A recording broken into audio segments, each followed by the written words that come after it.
Yo estamos teniendo un servicio especial de Navidad, ¿verdad? Estamos celebrando el nacimiento de nuestro Señor Jesucristo. Eso es lo que significa Navidad. Navidad significa nacimiento. Quiero leer el texto del cual vamos a dar el mensaje el día de hoy, que es Lucas 2 del 8 al 20. Dice lo siguiente. Es del 1 al 20. Voy a leer desde el versículo 1 al 20. Dice, aconteció en aquellos días que se promulgó un edicto de parte de Augusto César, que todo el mundo fuese empadronado. Este primer censo se hizo siendo Cirenio gobernador de Siria. E iban todos para ser empadronados, cada uno a su ciudad. Y José subió de Galilea, de la ciudad de Nazaret, a Judea, a la ciudad de David, que se llama Belén, por cuanto era de la casa y familia de David, para ser empadronado con María, su mujer, desposada con él, la cual estaba encinta. Y aconteció que estando ellos allí, se cumplieron los días de su alumbramiento, y dio a luz a su hijo primogénito, y lo envolvió en pañales, y lo acostó en un pesebre, porque no había lugar para ellos en el mesón. Y había pastores en la misma región que velaban y guardaban las vigilias de la noche sobre su rebaño, y aquí se les presentó un ángel del Señor, y la gloria del Señor los rodeó de esplendor, y tuvieron gran temor. Pero el ángel les dijo, no temáis, porque he aquí os doy nuevas de gran gozo, que será para todo el pueblo, que os ha nacido hoy en la ciudad de David un Salvador, que es Cristo el Señor. Y esto os servirá de señal, que hallaréis al niño envuelto en pañales, acostado en un pesebre. Y repentinamente apareció con el ángel una multitud de las huestes celestiales que alababan a Dios y decían, gloria a Dios en las alturas, y en la tierra paz, buena voluntad para con los hombres. Y sucedió que cuando los ángeles se fueron de ellos al cielo, los pastores se dijeron unos a otros, pasemos pues hasta Belén y veamos esto que ha sucedido y que el Señor nos ha manifestado. Y vinieron pues apresuradamente y hallaron a María y a José y el niño acostado en el pesebre, y al verlo dieron a conocer lo que se les había dicho acerca del niño. Y todos los que oyeron se maravillaron de lo que los pastores les decían, pero María guardaba estas cosas meditándolas en su corazón. Y volvieron los pastores glorificando y alabando a Dios por todas las cosas que habían oído y visto, como se les había dicho. Ayer en la noche agarré un librito que Cassandra tiene, que le regalaron en la Navidad pasada, y le regalaron un libro con las historias de Disney, ¿verdad? Tiene como la mayor, las principales historias de Disney en libros muy cortitos. Entonces lo agarré y me puse a ver cómo empezaban estas historias cuando empiezan a narrar y empieza el cuento, ¿verdad? Y por ejemplo, en La Bella Durmiente empieza así, y dice, en una tierra muy, muy lejana, hace mucho tiempo, el rey Estefán y su querida reina deseaban un niño. Así empieza La Bella Durmiente. Otro decía, hace mucho tiempo, en un reino muy lejano, vivía una linda joven y una princesa llamada Blancanieves. Otro decía, érase una vez en un reino muy lejano, vivía un hombre viudo con su linda hija, Cenicienta. Otro decía, érase una vez, vivía un joven príncipe en un hermoso castillo, la Bella y la Bestia. Y este es un poco diferente, pero sigue siendo igual. Dice, una noche un hombre malvado llamado Jafar y su malicioso perico, Iago, estaban esperando en un desierto lejano. Y así empieza Aladino. No sé si ustedes han dado cuenta, pero la mayoría de historias, de fábulas que nosotros, con las cuales hemos crecido, las historias de Disney, inclusive las películas, ¿verdad? Star Wars, ¿verdad? En una galaxia muy, muy, muy lejana, ¿verdad? Empiezan así, o sea, empiezan con una descripción de un lugar ambiguo que no sabemos dónde es, ¿verdad? En un lugar que no se describe con exactitud. Y la razón por la cual estas historias empiezan así porque son historias y son cuentos, ¿verdad? Son inventos. O sea, es una historia, es lindo, pero sigue siendo una historia. Pero miren cómo empieza la historia de Jesús, ¿verdad? Y de hecho, si nos damos un capítulo antes, Lucas 1, del 1 al 4, Lucas, que escribió este evangelio que estamos leyendo, él dice, pues como ya muchos, pues que ya muchos han tratado de poner en orden la historia de las cosas que entre nosotros han sido ciertísimas, tal como nos lo enseñaron desde el principio, lo vieron con sus ojos y fueron ministros de la palabra. Me ha parecido también a mí, después de haber investigado con diligencia todas las cosas desde su origen, escribirlas por orden, oh excelentísimo Teófilo, para que conozcas bien la verdad de las cosas en las cuales has sido instruido. Y este que acabamos de leer, de hecho, empieza, en aquellos días se promulgó un edicto de Augusto César. Entonces ustedes miren la diferencia. Y la diferencia es de que el libro de Lucas, ¿verdad? Y esta historia no empieza con eras una vez hace mucho tiempo en un reino muy lejano, sino nos da detalles específicos históricos. ¿Por qué? Porque la historia de la Navidad, a diferencia de todas las otras historias que nosotros hemos escuchado, la historia de la Navidad es historia humana. O sea, no es solamente una historia, una fábula, un cuento que queremos creer, ¿verdad? Que tiene algo bonito que decir, sino esto es historia humana. Y esa es la diferencia por la cual la Biblia se toma el tiempo de dar estos detalles que yo acabo de mencionar. Hay un psicólogo eh, que habla acerca del poder de las historias y él dice, tiene esta frase, la estoy parafraseando, la saqué de una lección que él dio, pero él básicamente dice en esta lección que él está hablando acerca de las historias y él dice, las historias son más reales que la realidad porque dan lineamientos de cómo actuar, lineamientos que usualmente son abstractos en la vida, pero las historias nos ayudan a comprenderlos. Lo que este psicólogo está diciendo es que a veces el propósito de las historias es que las historias primero nos entretienen, ¿verdad? O sea, las historias son entretenidas, pero las mejores historias, las mejores historias nos enseñan algo. O sea, aparte de entretenernos, nos dan un principio. Y este psicólogo dice que a veces las historias pueden ser más reales que la realidad porque nos ayudan a entender conceptos que tal vez para nosotros en nuestra vida cotidiana nos parecen bien abstractos, pero al escuchar de una historia decimos, ah, sí, tiene sentido y entendemos el principio detrás de eso, ¿verdad? Y así podemos decir muchas cosas. No sé si ustedes, por ejemplo, se recuerdan de la historia del niño que mentía que ya venía el lobo, ¿verdad? Y contamos esa historia ¿para qué? Para enseñarnos que el principio es de que no es bueno mentir, porque eventualmente cuando querramos decir la verdad no nos van a creer, ¿verdad? Entonces, una historia nos ayuda a transmitir un principio que nos ayuda a aplicarlo en nuestra vida, ¿verdad? Y entonces, este psicólogo dice que las historias definitivamente son de mucha ayuda. Y si ustedes, por ejemplo, les gustan las redes sociales y siguen a todas esas personas que les dicen cómo tienen que hacer contenido, ¿verdad? Dicen, tienes que contar historias porque así es como los seres humanos aprendemos, ¿verdad? Aprendemos a través de contar historias y principios. Las historias son muy poderosas.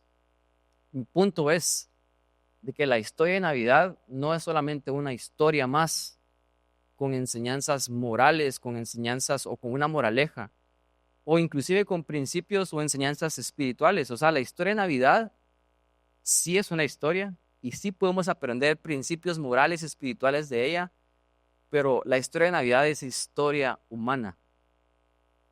Y ese es el primer punto que yo quiero transmitir, la importancia de lo que nosotros estamos acá reunidos el día de hoy, no porque queramos creer algo que nos hace sentir mejor, no porque queremos creer en una fábula yo puedo aprender esto es aprender acerca de las historias de la Biblia me hace una mejor persona, no se trata acerca de esto, se trata acerca de que esto realmente pasó.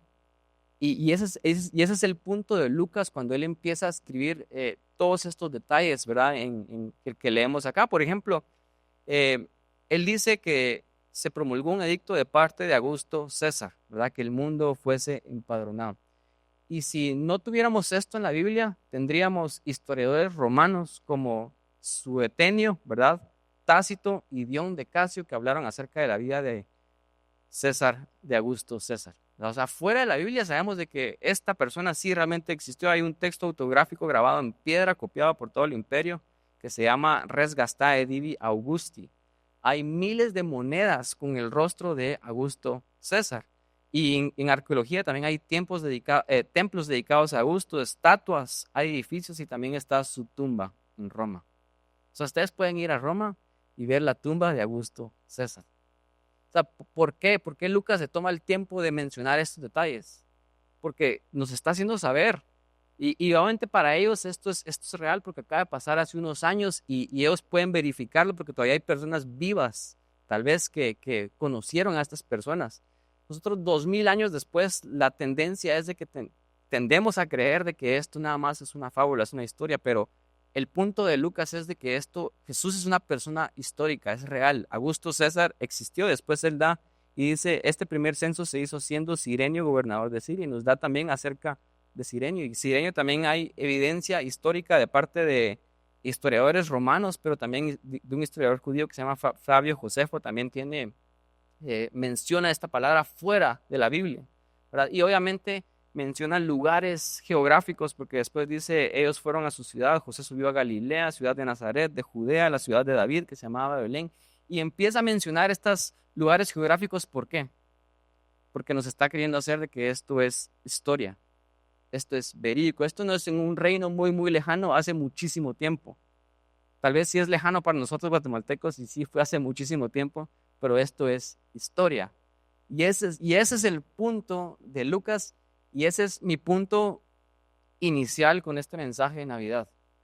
Porque nosotros a veces tendemos a pensar, inclusive tal vez como papás, venimos y le queremos transmitir, le queremos enseñar a nuestros hijos qué es la Navidad y se la mostramos como una historia más, ¿verdad? Y hay papás que le dicen, mira, tienes que creer en Jesús, le dicen a sus hijos, pero después también existe Santa, ¿verdad?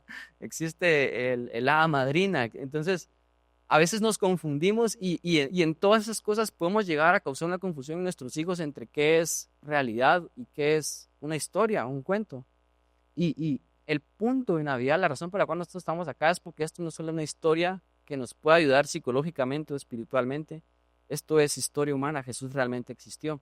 Entonces mi punto es este, ¿verdad? Y hay muchos cristianos acá, claramente muchos de ustedes ya creen en Jesús, no sé si todos, tal vez algunos no, pero mi punto es de que si Jesús realmente existió, y todos los historiadores serios no pueden negar la existencia de Jesús, de hecho la más grande prueba de que Jesús existió es la fecha con la que contamos los años, ¿verdad? 2025 años después de Cristo. O sea, realmente Él cambió la historia, hay un antes y un después. Pero si Jesús realmente existió, entonces vale la pena hacernos las siguientes preguntas. ¿Será que Él realmente dijo esas cosas? ¿Será que Él realmente hizo esas cosas que los evangelios dicen? ¿Verdad? ¿Será que todo eso realmente es cierto? Y obviamente nos lleva a la última pregunta que nos podemos hacer con respecto a Jesús. O sea, no solamente si existió o no, porque sí sabemos que fue una persona real que existió, sino Él dijo ser Dios. Él hizo milagros y la prueba, nosotros creemos como cristianos, la prueba de que esto es verdad es que Él resucitó de la muerte. Entonces, la pregunta histórica más seria que nos podemos hacer en nuestras vidas es si realmente Jesús resucitó de los muertos. Porque si Él existió y sabemos que es una persona verídica, la pregunta es, ¿será que Él realmente hizo estas cosas y dijo estas cosas? ¿Y será que realmente Él resucitó, probando de que todo lo que Él dijo e hizo era verdad? Mi punto es, hay muchas personas muy inteligentes, más inteligentes que yo, que han tratado de desmentir esto y se han parado convirtiendo al cristianismo.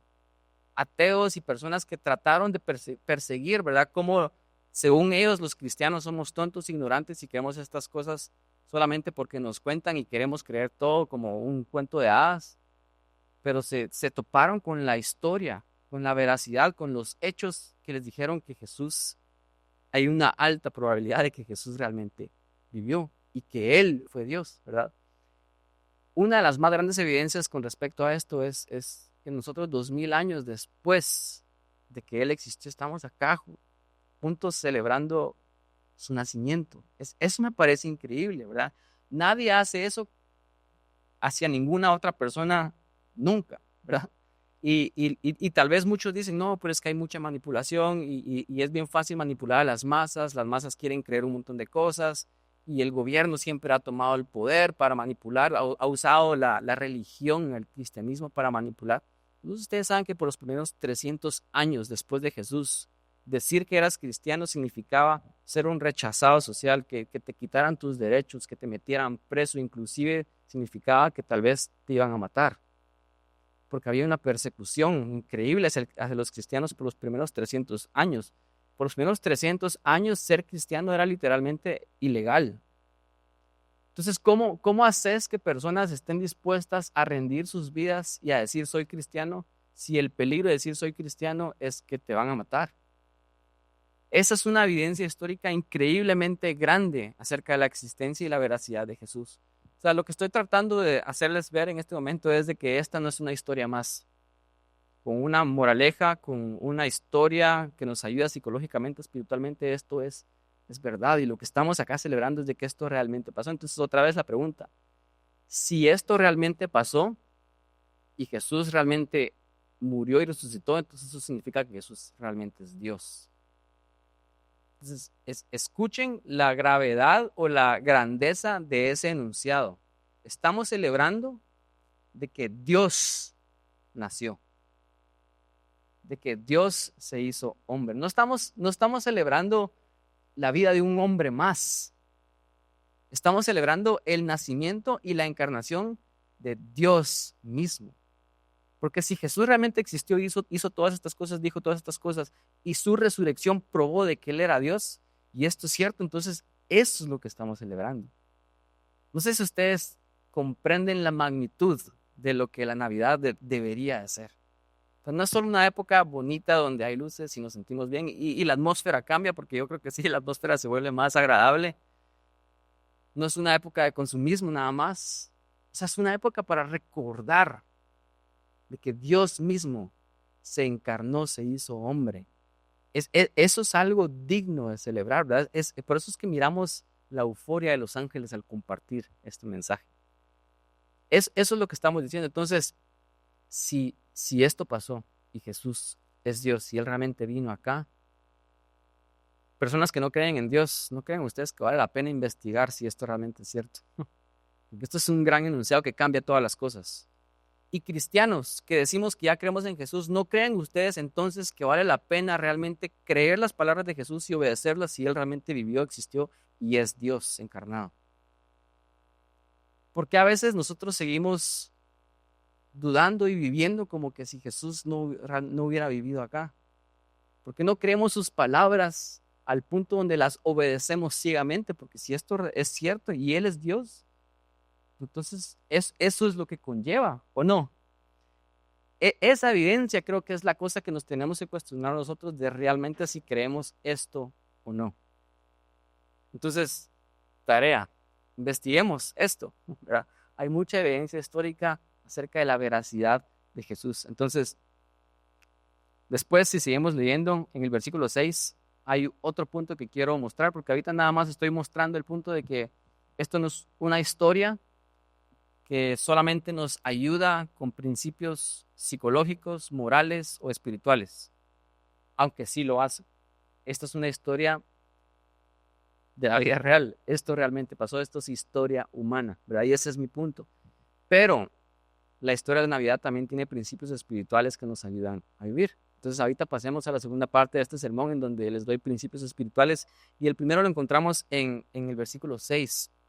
El versículo 6 dice que aconteció que cuando ellos estaban allí, se cumplieron los días de su alumbramiento y dio a luz a su hijo primogénito, ¿verdad? Y lo envolvió en pañales. Primogénito es porque María tuvo un hijo, pero después tuvo más, ¿verdad? Y lo envolvió en pañales y lo acostó en un pesebre porque no había lugar para ellos en el mesón.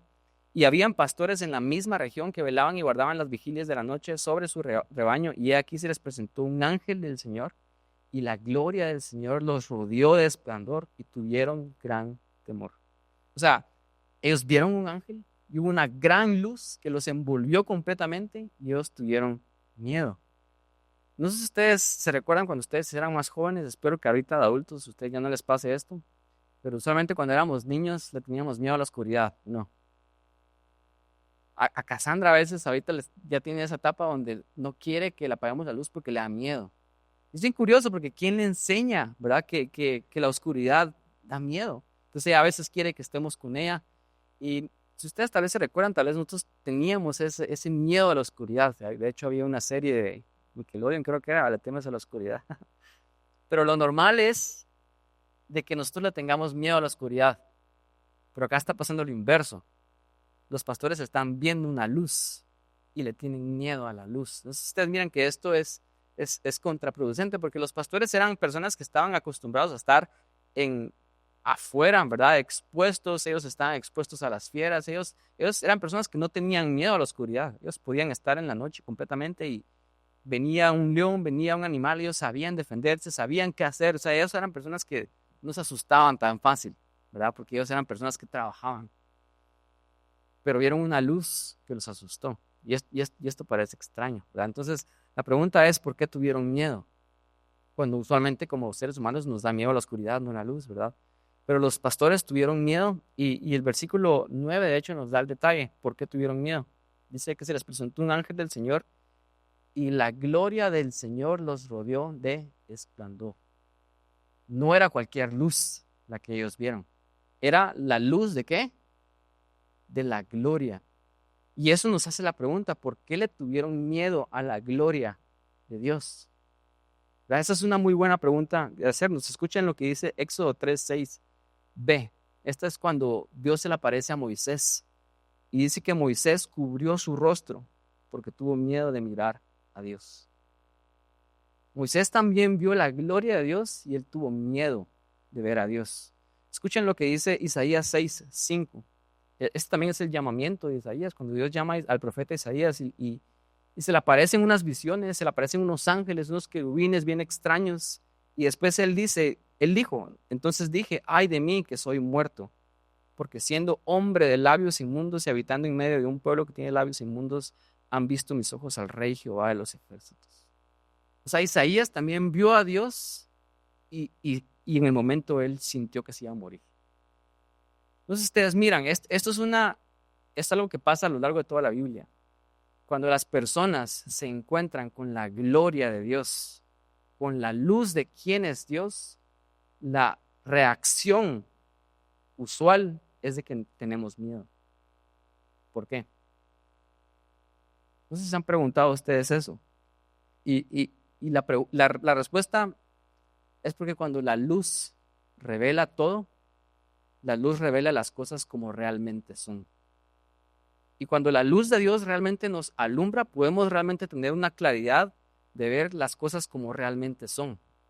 Vemos a Dios como realmente es en su grandeza, en su santidad, y nos vemos a nosotros en nuestra imperfección y en nuestros pecados. Y da miedo saber de que no podemos estar delante de la presencia de un Dios tan santo siendo nosotros tan pecadores.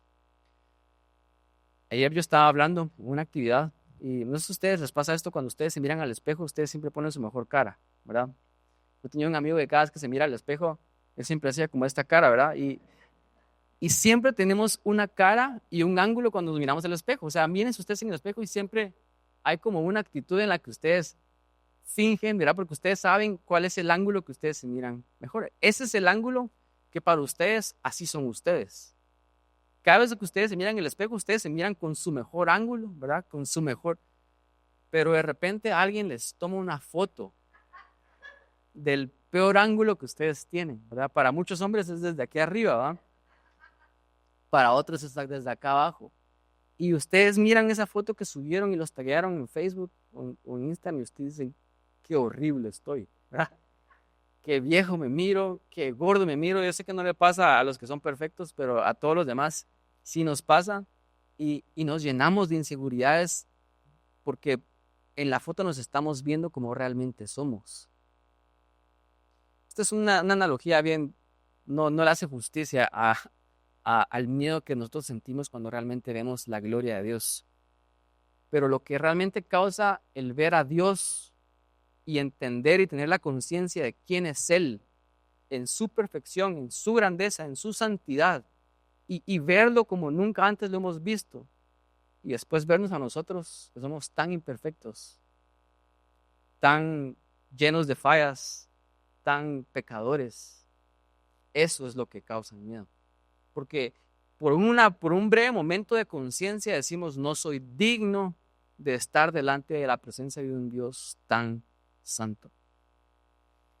Otro ejemplo que tampoco le hace justicia, pero más o menos imagínense ustedes que ustedes pueden conocer a su ídolo, a la persona que ustedes más admiran en esta tierra.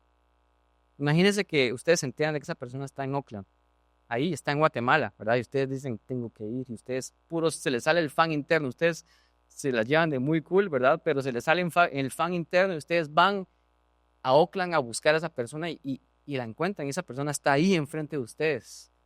¿Cómo se ponen ustedes? Ustedes siendo hombres tal vez de 30 años se ponen puras niñas de 12 años, ¿verdad? Todos chiviados y pidiéndole el autógrafo a su ídolo porque es la persona que ustedes más admiran. Y ustedes tienen a esa persona enfrente de ustedes y ustedes no pueden creer que esa persona está ahí. Y esta persona sigue siendo un ser humano imperfecto. ¿Y eso pasa o no pasa? ¿Verdad? Yo sé que muchos de ustedes están pensando en, no sé, algún futbolista, en Messi, en Ronaldo, no sé. Yo no les voy a decir en quién estoy pensando yo. pero nos ponemos así cuando vemos a una persona, es un ser humano, pero nos llenamos así como de asombro de ver la persona que tenemos enfrente. Nosotros realmente llega un punto en nuestra vida espiritual en donde la gloria de Dios nos alumbra. Y por un momento en nuestro intelecto, nosotros podemos ver con claridad y ver realmente quién es Dios. Y ver lo lindo que es, lo perfecto que es, lo santo que es. Y eso también nos revela quién somos nosotros. Yo soy un pecador, soy imperfecto. Yo no merezco estar delante de la presencia de Dios. Por eso es que Moisés tuvo miedo. Por eso es que Isaías dice, ya vi a Dios, eso significa que ya estoy muerto. Porque no puede ver un hombre a Dios y vivir, le dijo Dios mismo a Moisés. Por eso es que los ángeles tuvieron miedo. O sea, ellos vieron la gloria de Dios que los rodeó. Y ellos vieron quién es Dios y después vieron quiénes son ellos. Ellos no pudieron sino sentir miedo. Último ejemplo, porque quiero reforzar este punto hasta lo más profundo. Entonces ustedes saben que en la historia hay muchos judíos en la Segunda Guerra Mundial, que la forma en la que ellos se salvaron es que ellos cambiaron su identidad, ellos obtuvieron papeles como que eran alemanes, ¿verdad? Se pusieron nombres de alemán y empezaron inclusive a comportarse y a vestirse como alemanes, y eso fue lo que los salvó. O sea, ellos adoptaron otra identidad y dejaron su identidad judía ahí para que el Gestapo, ¿verdad? La policía nazi no los encontrara. Entonces ellos vivían toda su vida en temor de que los descubrieran, de que la policía viera de que ellos realmente no eran alemanes, sino ellos eran judíos y que todo lo que ellos habían puesto a su alrededor eran cosas falsas que ellos habían puesto para cubrirse, para que no pudieran ver lo que realmente ellos eran, porque si los miraban, entonces los mataban. Yo sé que este ejemplo no le hace justicia porque Dios no es el gobierno nazi, ¿verdad? Pero mi punto es de que eso es lo que nosotros hacemos en la vida. O sea, nosotros nos llenamos de cosas, nos ponemos otra identidad, nos ponemos un estatus, nos ponemos éxito, nos ponemos lo que sea que nosotros creemos que nos va a hacer mejor de lo que sabemos en el fondo que no somos. Y nos tratamos de cubrir. Pero cuando la luz revela esas cosas, nuevamente estamos sin miedo porque no queremos que nos descubran, no queremos que sepan de que somos impostores. Eso fue lo que pasó también en el jardín del Edén. Yo casi que en todas las prédicas ahora regreso siempre al Edén, pero cuando Adán y Eva pecaron, antes de que ellos pecaron, no sé si ustedes saben de que ellos andaban con Dios, ellos caminaban con Dios, ellos tenían una relación personal con Dios, pero ellos tomaron el fruto y ¿qué pasó? Dios caminó como usualmente lo hacía y Dios fue a ellos, pero ¿qué hubo diferente ahora? Ellos se escondieron, ellos tuvieron miedo. ¿Qué cambió? No cambió Dios, Dios sigue siendo Dios. ¿Qué fue lo que cambió? ¿Qué fue lo que causa ese miedo? Es el pecado. Ellos tomaron un fruto, ellos pecaron. Y eso, ¿verdad? El ver a Dios, ver lo perfecto que es y ver lo pecadores e imperfectos que nosotros somos, eso causa miedo. Si nosotros no le tenemos este temor a Dios, entonces tal vez la luz no ha alumbrado completamente en nuestras vidas. Si nosotros de alguna manera seguimos creyendo que somos muy buenos y que merecemos todas estas cosas, entonces claramente la luz de la gloria de Dios no nos ha alumbrado en nuestra mente. Porque cuando la luz nos alumbra la mente, nos revela realmente nuestra condición, nos revela quién es Dios. Y al final, ¿qué fue lo que hizo Adán y Eva? O sea, tal vez todos sabemos de que ellos comieron de un fruto, ¿verdad? Y ahí entró el pecado. Y no sé si ustedes han puesto a pensar esto y ustedes han dicho, pero realmente no hicieron nada malo. O sea, comer de un árbol no es algo malo, ¿verdad? Y el árbol, de hecho, era para alcanzar conocimiento, no es algo malo. Y ese precisamente es el problema y la motivación del pecado. Yo dije la semana pasada que nuestro problema con el pecado no es que realmente deseemos cosas malas, sino es que deseamos cosas buenas de más. Deseamos cosas buenas, inclusive más que a Dios mismo. Deseamos agarrar esas cosas a expensas de Dios y en contra de Dios. Y ese realmente es el problema. Lo que estaba pasando con Adán y Eva es de que ellos al agarrar el fruto, la tentación era que ellos iban a ser como Dios. Y podemos decir, esa no es una mala cosa. Todos aspiramos a ser como Dios, ¿o no? De hecho, ya fuimos creados a imagen y semejanza de Dios, ¿o no? El fruto era el árbol del conocimiento del bien y el mal, y Eva vio que era bueno para alcanzar sabiduría. Yo les digo a ustedes, ¿es la sabiduría buena, sí o no? Y ustedes dicen, sí, es bueno. El problema es que queremos las cosas buenas, inclusive más que a Dios mismo, a expensas de Dios, en contra inclusive de Dios. Y ese es el problema con nosotros. Y el problema en esencia del pecado de Adán y Eva es de que ellos cuando agarraron ese fruto, ellos se hicieron a ellos mismos Dios. Porque lo que estaban haciendo es, yo estoy agarrando las cosas que Dios promete, Dios puede dar, pero las estoy agarrando yo. Yo soy el que tengo el control. Yo puedo obtener y agarrar estas cosas para mí mismo. Y eso es lo que la luz revela a nuestros corazones. Si ustedes han experimentado la luz ha revelado no solamente quién es Dios, pero al hacer eso, la luz revela quiénes son ustedes y la luz les ha dicho, tú no sos Dios. Tú nunca vas a ser Dios. Te sigues aferrando el control y crees que te puedes salvar a ti mismo. Crees de que te puedes hacer señor de tu propia vida y puedes tener todo en control.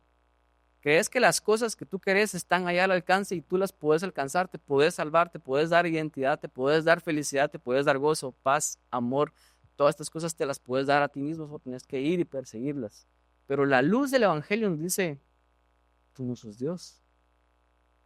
Te muestra quién es Dios y te dice, tú estás muy lejos de ser Dios y todas estas cosas son imposibles de alcanzar. No sé si tiene sentido lo que estoy diciendo. Estoy elaborando mucho para que entendamos realmente cuál es el miedo que los pastores están sintiendo, pero ellos, la gloria de Dios los envolvió, ellos tuvieron temor porque ellos vieron por primera vez en sus vidas quién es Dios y por primera vez en sus vidas se vieron a sí mismos. Y otra vez, yo creo que si nosotros no tenemos ese temor de Dios, es porque realmente no sabemos quién es Dios. Dios es el creador del universo. No estoy hablando de un Dios más, no estoy hablando acerca de alguien, ¿verdad? Que es hijo de Zeus o esto o lo otro. Sí, estoy hablando del Dios creador del universo, el Dios santo. Y eso nos hace ver también quiénes somos nosotros. Entonces, versículo 10, aquí tenemos la solución al miedo. El ángel les dijo, no temáis, porque aquí os doy nuevas de gran gozo que será para todo el pueblo. Y esta palabra nuevas, ¿verdad? Que aquí el español dice nuevas, en el original es evangelizo, que de ahí viene la palabra evangelio. Evangelio significa buenas noticias, eso es lo que significa evangelio. Cuando alguien tenía buenas noticias, le decía, anda a compartirle las buenas noticias de que te dieron el trabajo, de que esto pasó, ¿verdad? El evangelio, eso significa evangelio. Entonces, esto es increíble porque ellos vieron la gloria de Dios, se inundaron de temor, ¿verdad? Porque vieron quién es Dios, vieron quiénes son ellos. Pero los ángeles les dijeron lo opuesto, no tengan miedo. Aquí les traemos el evangelio, les traemos buenas noticias de mucha alegría, de gran gozo. ¿Y cuáles son esas buenas noticias? Y después ellos siguen diciendo, versículo 11, porque os ha nacido hoy en la ciudad de David, un Salvador que es Cristo el Señor. Yo estaba pensando cómo podemos nosotros realmente entender esto. Y la única forma en que nosotros podemos entender que estas son buenas noticias es si nosotros realmente hemos sido alumbrados por esa luz. Porque si no hemos sido alumbrados por la luz, entonces no entendemos las buenas noticias. Si tú estás endeudado, por ejemplo, y sabes de que estás endeudado y no tenés escapatoria, ¿verdad? Realmente no puedes pagar esa deuda y alguien más te dice, hey, aquí está el dinero. Esas son buenas noticias. ¿Por qué? Porque sabes de que alguien está haciendo algo por vos de que tú no puedes hacer. Pero no puedes darle buenas noticias a alguien si esa persona no sabe que tiene necesidad de eso.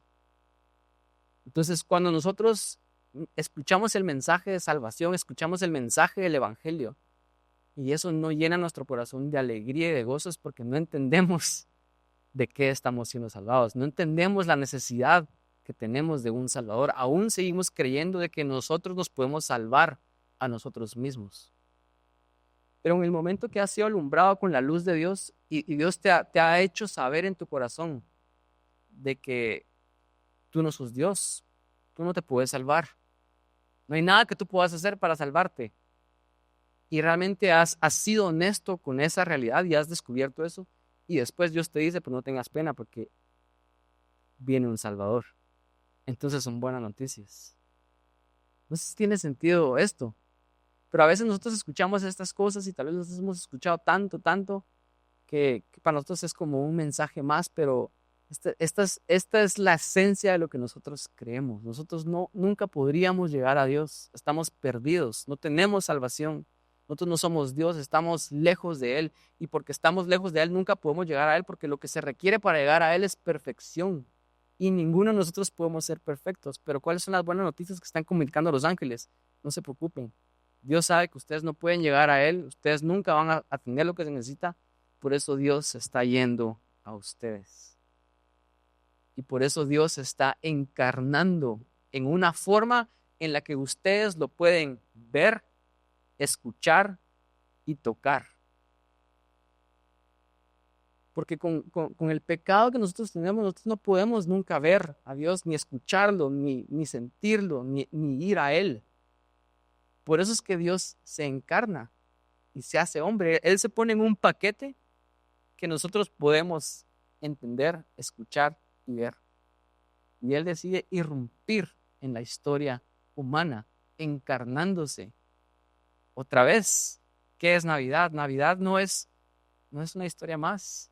La Navidad es el inicio de la historia más increíble, la historia sobre la cual todas las otras historias tienen sentido.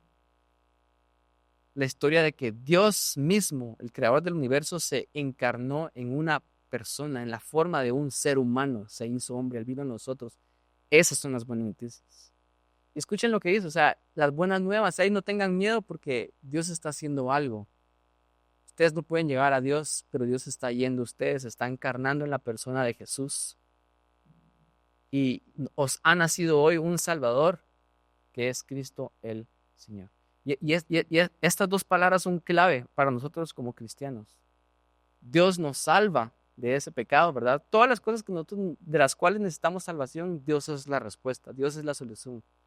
Pero si Él es nuestro Salvador, cristianos, personas que ya creemos en Él, entonces Él debe también ser nuestro Señor. Nosotros no podemos como cristianos decir, Dios, sálvame, ¿verdad? Quiero irme al cielo, pero sigo viviendo como yo quiero vivir, yo sigo siendo mi propio Dios. Sigue siendo la misma esencia del pecado original. Entonces estas dos cosas tienen que estar juntas. Dios me salva, pero Dios también es mi Dios. Dios también es mi Señor, yo lo obedezco. Eso es lo que están experimentando los pastores. Entonces, para ustedes, para empezar a reflexionar, no sé si ustedes se han topado con esta luz. Si ustedes se alegran por este mensaje, es porque ustedes entienden. Ustedes, la luz ha alumbrado sus mentes y ustedes entienden de que ustedes no tenían esperanza, pero ahora sí la tienen porque Dios vino a ustedes. Versículo 12, y con esto voy terminando, dice, esto servirá de señal, hallaréis al niño envuelto en pañales, acostado en un pesebre, y repentinamente apareció un ángel y una multitud de las huestes celestiales que alababan a Dios y decían, gloria a Dios en las alturas y en la tierra paz, buena voluntad para con los hombres. Hay un teólogo que escribió un comentario acerca de esto, se llama Leon Morris, y él dice, como clase social los pastores tenían mala reputación. Su más detestado hábito era el de confundir lo mío con lo tuyo, mientras se movían por la región. Eran considerados como no confiables y no se les permitía dar testimonio en la corte. Los pastores en ese momento eran las personas que cuidaban obviamente los animales, que pastoreaban, ¿verdad? Entonces era una profesión no muy deseada. Era la profesión que hacían las personas que no podían hacer nada más, ¿verdad? Y obviamente también eran personas tal vez no muy educadas. Aquí básicamente tenían esa reputación de ser ladrones y eran tan faltos de confianza que no se les permitía dar testimonio en una corte, porque nadie les creía lo que decían. ¿Pero no les parece a ustedes increíble? Y esta es la esencia del Evangelio. La esencia del Evangelio es que no sé si a ustedes les parece increíble de que Dios, los ángeles deciden compartir el Evangelio por primera vez. ¿A quiénes? A las personas rechazadas de la sociedad. O sea, ni siquiera fue que alguien vio a la persona con necesidad, ¿verdad? Como lo miramos en la obra, y dice, ellos necesitan de Dios, voy a ir y hablarles. Fueron los ángeles mismos los que fueron a las personas rechazadas de la sociedad. ¿Por qué? O sea, esta es la esencia del Evangelio. El Evangelio es, hay buenas noticias, inclusive para los que el resto del mundo rechaza. Los ángeles mismos les predicaron el Evangelio a los pastores. Y quiero decir algo con esto. Los pastores lo entendieron, ¿saben por qué? Porque los pastores, ellos saben quiénes son ellos. Ellos saben de que no tienen el mejor trabajo y de que son gente que otras clases sociales rechazan. Entonces, para ellos les es fácil entender este mensaje. Y no sé si ustedes analizan la historia de la iglesia, pero las personas que mejor reciben el mensaje del Evangelio, ¿quiénes son? Los pobres, los adictos, la gente rechazada por la sociedad. Ellos son los que mejor reciben el mensaje del Evangelio. ¿Por qué? Porque ellos ya saben quién son. ¿Quiénes son los que peor reciben el mensaje del Evangelio? La gente trabajadora de clase media y la clase rica. ¿Por qué?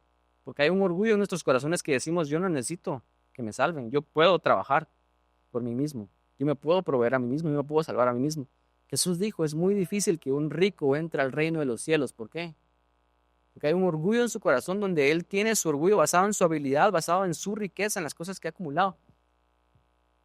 Pero el Evangelio es para todos. El Evangelio primariamente lo reciben los pobres porque ellos por lo menos ya saben de que tienen necesidad. El punto es que tal vez nosotros, si somos clase media o clase alta, que tengamos la humildad de saber de que solo porque tenemos más dinero que otros o que estamos en una mejor posición social, eso no significa que no necesitamos la salvación. Estamos igual de perdidos. Estamos igual de necesitados. Y algo curioso con esto es que hubieron dos grupos que visitaron a Jesús. Los pastores, pero no sé si ustedes también se recuerdan que el otro grupo que visitó a Jesús eran ¿los qué?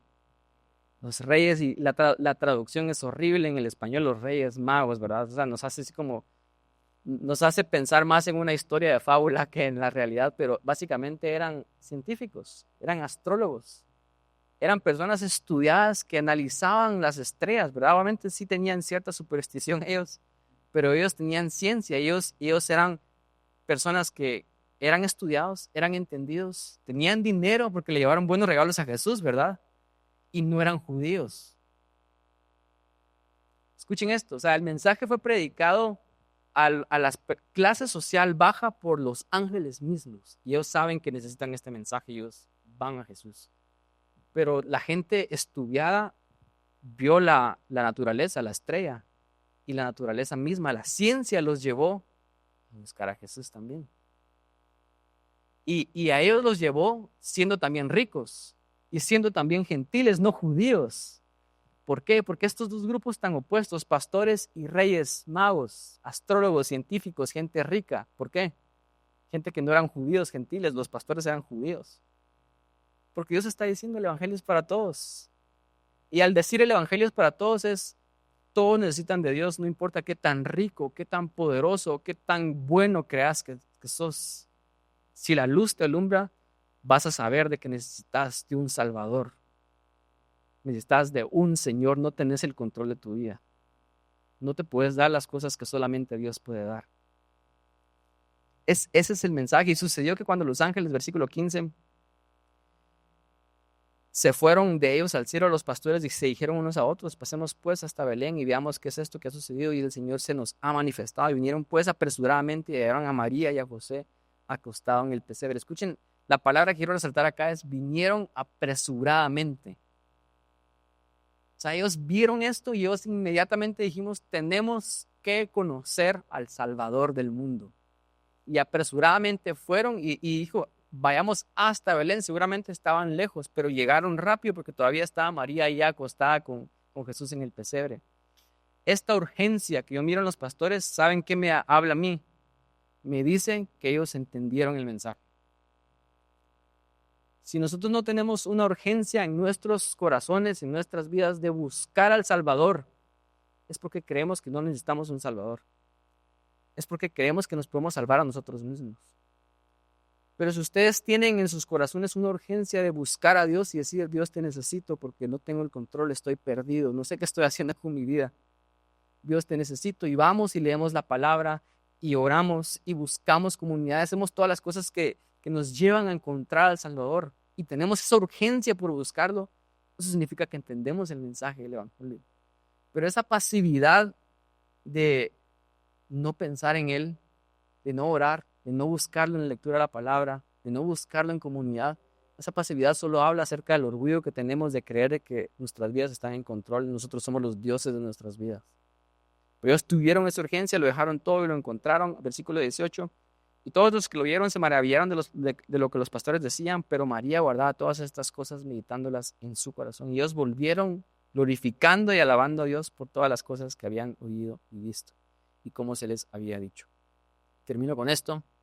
María dice acá que ella meditaba y guardaba estas cosas en su corazón. Si nosotros queremos que este mensaje realmente nos cambie, eso es lo que tenemos que hacer. O sea, tenemos que meditar en estas cosas y guardarlas en nuestro corazón. Tenemos que traer el Evangelio de ser una historia que hemos escuchado una y otra vez, la historia de Navidad, ¿verdad? A traerlo a algo real en nuestras vidas.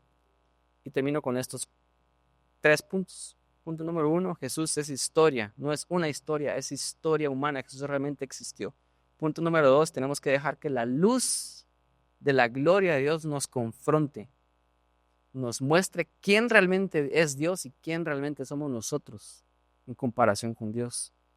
Y tenemos que responder a Jesús con urgencia, porque la urgencia nos habla de que realmente entendimos el mensaje de salvación en el Evangelio.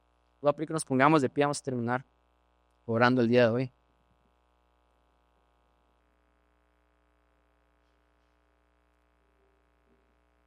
Cierren sus ojos ahí donde están. Voy a hacer una breve oración no sé si hay personas que aún no han decidido creer en Jesús, poner su fe en Jesús como su Salvador y Señor.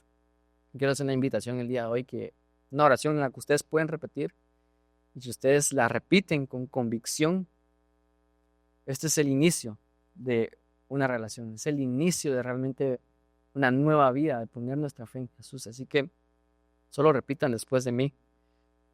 Si ustedes nunca han hecho esta oración y digan, Dios, hoy tu luz alumbró mi mente. Y hoy tal vez por primera vez en mi vida me di cuenta de quién eres. Me di cuenta de lo santo e increíble que eres. Y me di cuenta de lo lejos que estoy de ti. Soy una persona con pecado. Y hoy me he dado cuenta que necesito un Salvador.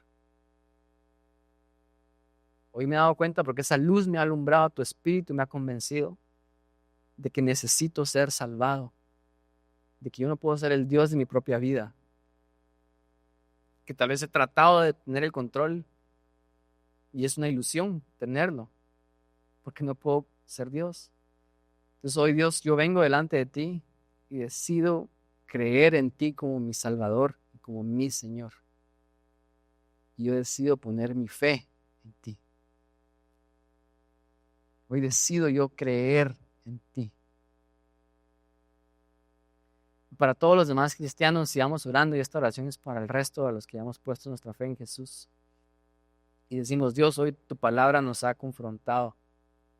Primero, Dios, hoy reconocemos de que tu palabra es verdad, es historia. Tú realmente pasaste, Jesús, y a veces te dudamos, a veces no te obedecemos. Pero hoy nos has confrontado, Dios, de que si tú realmente exististe, si tú realmente eres verdad, si tú realmente eres Dios, nos estás confrontando a realmente creer en ti y obedecerte. Dios, como cristianos, queremos dejar de creer esa mentira, Dios, que nos lleva siempre, Dios, a querer tomar el control de nuestras vidas, a querer alcanzar las cosas que solo tú puedes dar a expensas de ti, sin ti, inclusive en contra de ti. Tú eres lo que necesitamos, Dios. Tú eres nuestro Salvador. Sin ti estamos perdidos. porque tu luz hoy también nos ha recordado quién eres y quién somos. Y hoy reconocemos, Dios, como cristianos, de que sin ti estamos perdidos, Dios. Y hoy te confesamos y hoy decimos, Dios, te necesitamos, Salvador. Gracias por venir y encarnarte, porque si eso no hubiera pasado, estaríamos perdidos. Tuviste que venir y hacerte hombre, despojarte de tu deidad. Porque era la única solución, Dios. No podíamos nosotros nunca llegar a ti. Así que te agradecemos por eso, Jesús. Te agradecemos por venir, por buscarnos, por amarnos. Y hoy le decimos a todos esos deseos en nuestro corazón de que no necesitamos nada más, sino solamente a ti, Jesús, nuestro Salvador.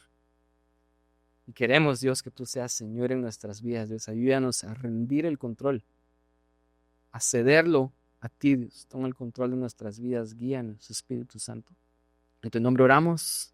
Amén. ¿Por qué no le damos un fuerte aplauso a Dios? Y terminamos.